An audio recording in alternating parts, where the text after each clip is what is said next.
next speaker, I've been waiting for this speaker because, hello, it's National Geographic. Who doesn't love that, right? But she's going to share what she's learned growing a photography community under a brand very well known for its photography. You'll get tips on how to grow the size of your community, maintain engagement, and empower all users at every level to come together and collaboratively tell stories together. She is the community manager for the National Geographic, where she focuses on Youre Not, a global community of 800,000 storytellers. I can only imagine all the great photos. Her interest in community started with her first internship, where she cultivated community for families of U.S. diplomats abroad, and her free time, she most likely likes checking out latest art exhibits in D.C.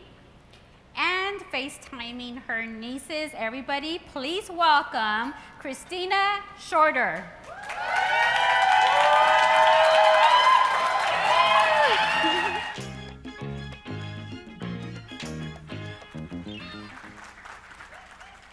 Thank you guys for being here, and it is so nice to have this welcoming committee, so thank you guys for making me feel welcome on the stage. So as Lala introduced me as, I'm the community manager at National Geographic, and I really focus on our Youre Not storytelling community. And so with that, because National Geographic is so known for photography, we face some challenges with, it's pretty intimidating to want to submit your photos to us, and I'm going to get into it a little bit more, but we ask people to submit photos around certain themes. And so with that, Youre Not is our photography community. So Youre Not's mission is to tell stories collaboratively through big, bold photography and expert curation. We really want to focus on educating our photographers to becoming better storytellers. And it's open to every single person at every level, whether you're a hobbyist and you take photos for fun, or you're someone who's maybe a little bit more seasoned and you're a semi-pro photographer. It's really for every single person, and we try and create value for every single level. And there's also some challenges around what we want to push out. And so Youre Not is a team of 3. I'm the only community manager, and I work alongside 2 photo editors. And so Youre Not today is pretty big, but it started off in its current form in 2013 when our website launched. Before that, you would just email in a photo as a one-way communication, and it wasn't really a community. In 2013, we launched our website, and from there, the main thing to really stay true to our mission of telling stories together was we launched assignments. So assignments are meant to mimic the process of what it's like to be a National Geographic photographer on assignment for our magazine. And so we wanted to get you as close to that experience as possible. So how it works is, an editor sets a theme, and it's open for about 2 weeks where you can submit photos around that theme. And then once that submission closes, the editor will create a story around the photos you submit.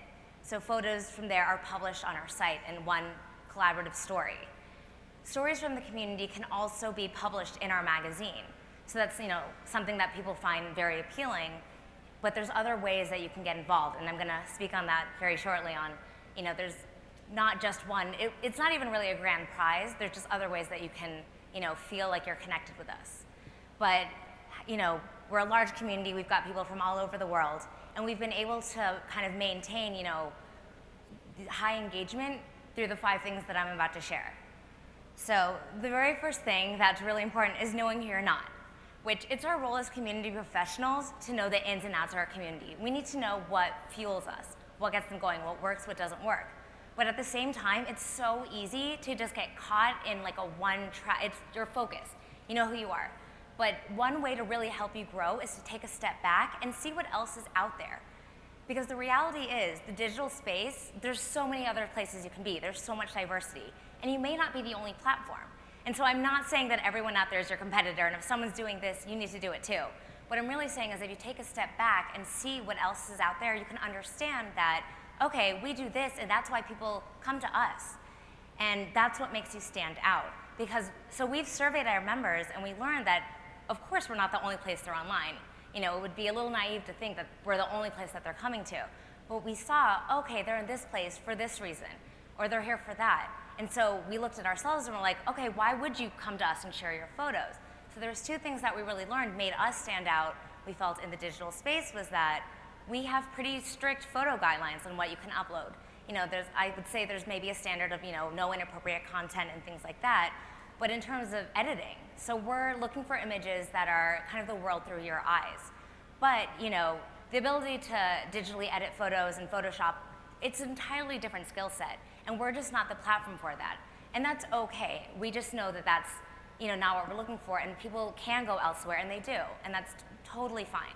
And another thing, too, that, we felt made us stand out and helped us understand who we actually were by knowing what we weren't, was that we weren't really a place where people could just dump all their photos that they've taken. We have a weekly photo upload limit for every single person in our community, no matter how long you've been there, how long you've been participating. And for that, it really forces the community to be just a little bit more thoughtful with what they're sharing. And with that, it also helps us, because we're a small team, kind of manage the influx of photos that are coming in.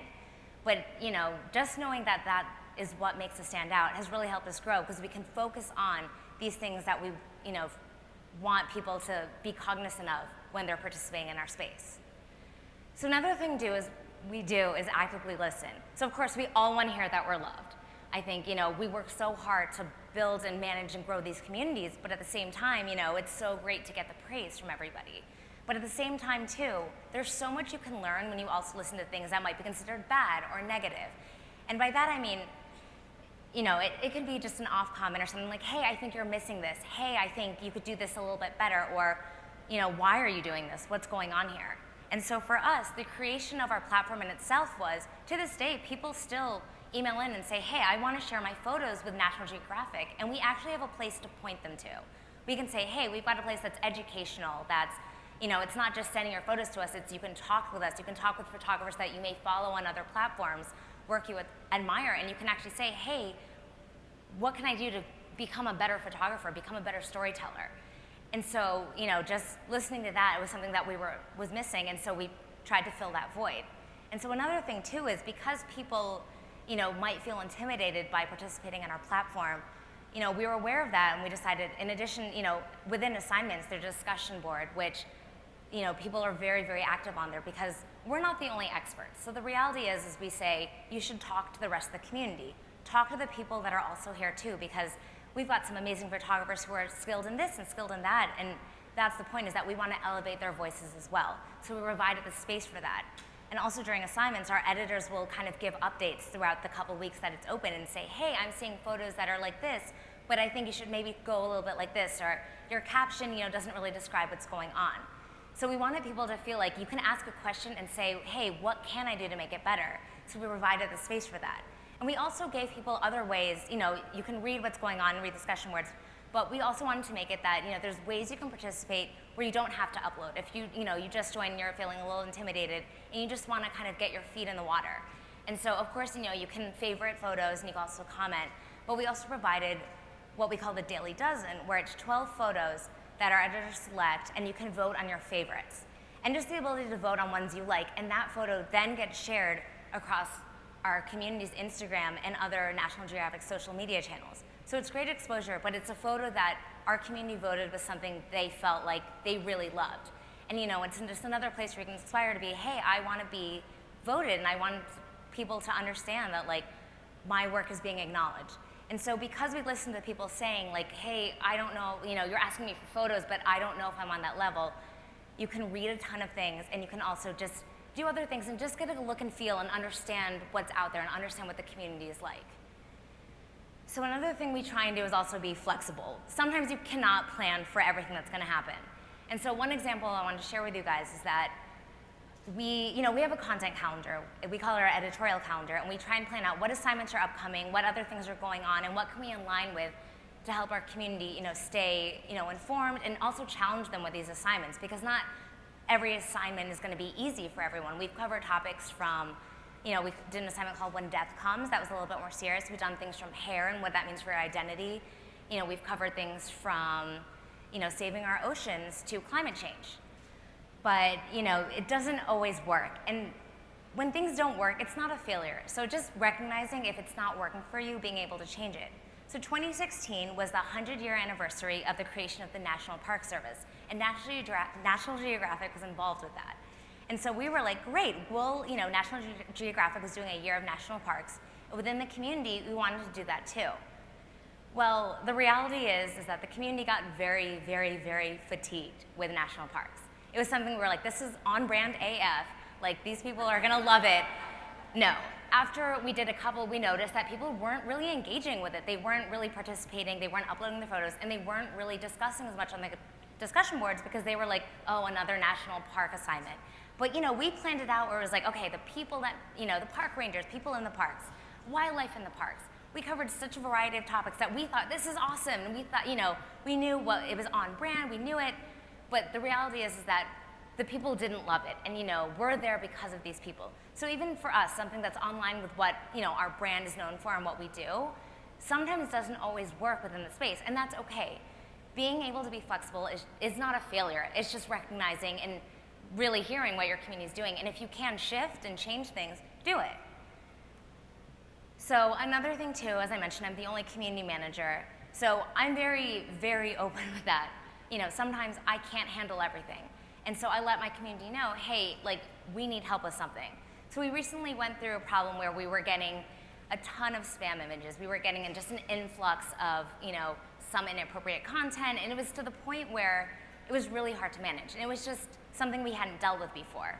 And so because we were transparent and open with saying, hey, if you do, we have tools on our site, but sometimes, people don't flag it because they know we'll see it. We do look at every single photo uploaded, but, we're usually a day or two behind only because there's so much coming in. And so we're like, look, if you see something, immediately flag it so we can deal with it and take it down.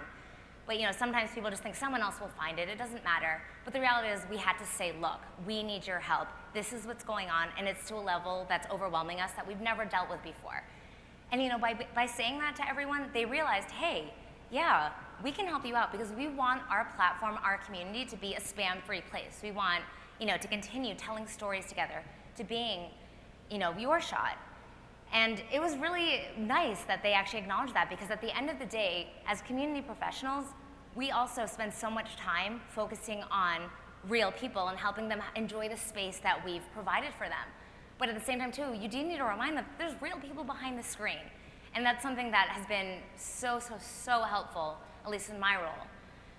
So one of the last things I want to share with you guys is you can always have fun.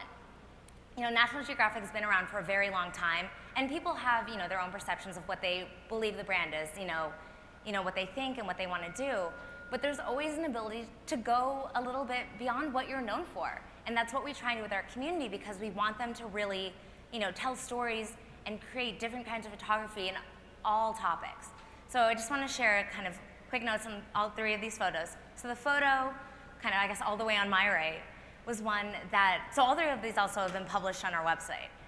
But the photo all the way on my right was one that we did an assignment called Create It. So we asked our community kind of create things, no matter what it is, and then photograph that. So this photo, the long exposure lighting technique, but it was something, it wasn't done in Photoshop or anything. They did this on their own. And so this photo actually got published in National Geographic magazine. And that might not be something people expected because maybe it's a little bit more artsy than what they expect if they wanted to see landscapes or animals. So that was just another thing that we just decided, it's fun and people, there's so many different types of photography out there and we wanted to embrace that. We've done assignments where we asked, it was called Photos Get Physical, and we asked our photographers to print out photos and create something and then photograph that. And people, to represent wildfires, one person lit their photo on fire and took a photo of that. And it was amazing because that was just something that we wouldn't expect, but we embraced that they were providing that. So the photo in the middle was one, so this photographer has played around with sprinkles before, but he wanted to take it to the extreme and take a photo of his friend covered in sprinkles. And that was something we published it in a story that was about the community and who the people were and who made it, what it was. But you wouldn't expect that to be something published on National Geographic. But at the same time, it's great, and we love that he did that. And because this photo, got so much visibility, it actually became birthday cards. And so he came back and thanked us, and he was like, because I was, featured here on the site, and it's something that we totally embrace, it became birthday cards. And it's something that's so exciting and so fun. So the photo all the way at the left might be one, it's a beautiful, beautiful landscape. And this photo actually was something that was submitted to an assignment where we had something that was something we had never done before. So we went beyond what the community itself was known for, just beyond, there's what the brand is known for, but what the community itself was used to was, your photo could be published in stories, your photo could be published in the magazine, and it could be shared across social media. But we were like, what can we do that's even more exciting? That's something that we didn't know if was even possible, but we wanted to try it out. So the photo that was all the way on the left was actually published as the cover of National Geographic Traveler magazine. We didn't know if we'd be able to get a photo on the cover of a magazine, but it was something that we made happen. And the photographer who took this beautiful waterfall had only bought his camera a couple months prior. So he was actually new to the field, and he was just going out and trying to do the best he could. And that's something that we really embraced was, you don't have to be photographing for 10 years or something like that to be recognized by a brand that might be known for photography. Our community is all about embracing people at any level. And so we were so happy that we were able to provide that. And you guys are actually hearing it first, but 2 years later, we're actually going to be able to offer this again to our community.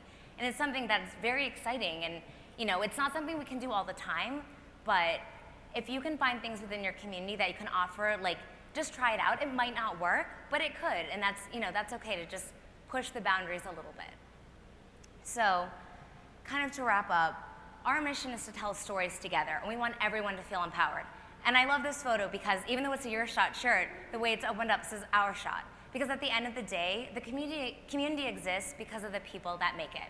So if you're aware of who you are, if you think critically and understand what your value is in the digital space, if you actively listen to people and make changes when you can make a change, and if you are totally okay with just asking for help, let them know you're a real person too, and sometimes you can't manage everything or might need an idea, might need a suggestion. That's okay. And at the end of the day, if you can just have fun and also enjoy your space and try and provide things that your community does well, you'll have a very active, empowered, passionate community. So, thank you.